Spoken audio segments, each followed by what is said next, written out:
नमस्ते दोस्तों, मेरा नाम शर्मिला है। मेरी उम्र 50 साल है। यह कहानी 3 साल पहले की है। मेरे साथ ये 3 साल पहले घटना हुई थी। मेरी एक बेटी है, उनकी शादी हो चुकी है। वो मेरे ही गांव में रहती है। एक दिन अचानक मैं उनके घर गई। मैं उनके घर हमेशा आती जाती रहती हूँ, इसलिए मेरे पास उनके घर की एक चाबी भी है। मेरा दामाद राहुल और बेटी रीना दोनों जॉब करते हैं। आज रविवार की छुट्टी थी, इसलिए दोनों घर पर ही थे। मैं उनके घर गई और मेरी चाबी से उनके घर का दरवाज़ा खोला। राहुल और रीना दोनों कमरे में आनंद कर रहे थे। कमरे का दरवाज़ा खुला था, इसलिए मैंने उनका पूरा कार्यक्रम देख लिया। मैं देखकर एकदम से पागल हो गई, क्योंकि मैं काफ़ी टाइम से पहले विधवा हो चुकी थी, इसलिए मैंने काफ़ी टाइम से आनंद नहीं किया था जैसा आनंद इस टाइम वह लोग ले रहे थे। मैं दरवाजे के पीछे खड़े रहकर उन लोगों को देख रही थी। तभी अचानक से मेरे दामाद ने मुझे देख लिया।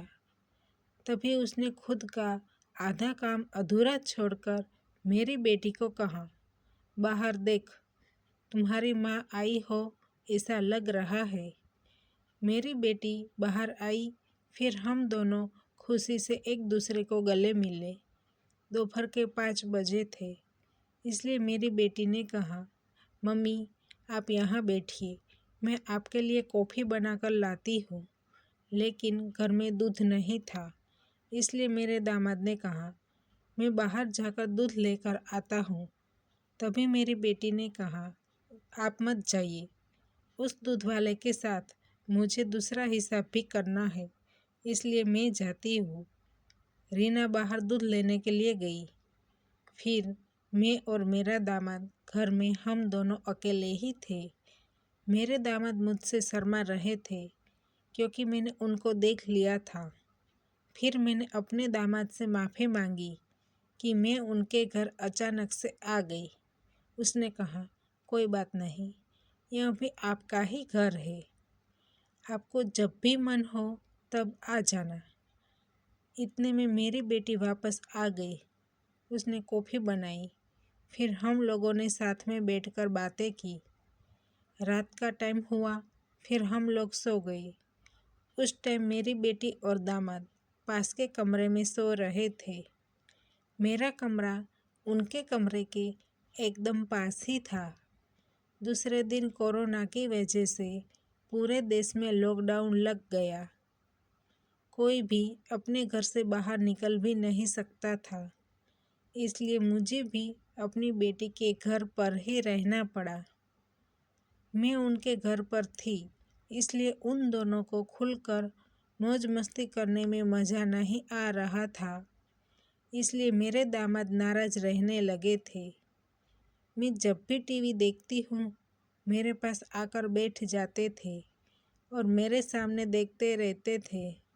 कभी कभी तो मेरे इतने नज़दीक बैठ जाते थे कि मेरा हाथ उनको टच हो जाता था।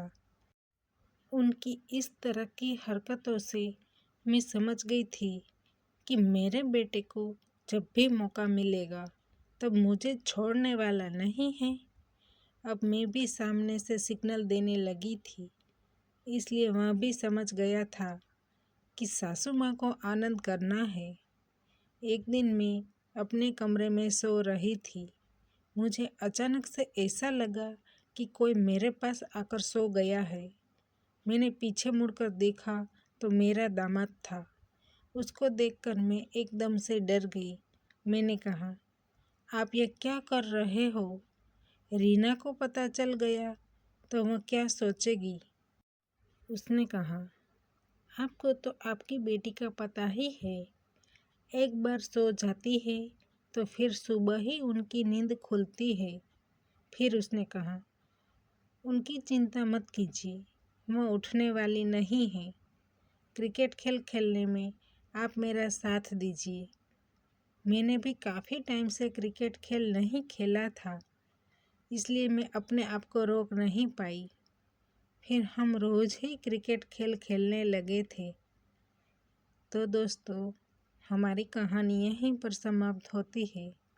आपको कहानी पसंद आई है तो वीडियो को लाइक करें और शेयर करें, और चैनल पर नए हैं तो चैनल को सब्सक्राइब करें, और हाँ, नोटिफिकेशन बेल को ज़रूर दबाइए ताकि आने वाली अगली अपडेट आपको सबसे पहले मिल सके। धन्यवाद।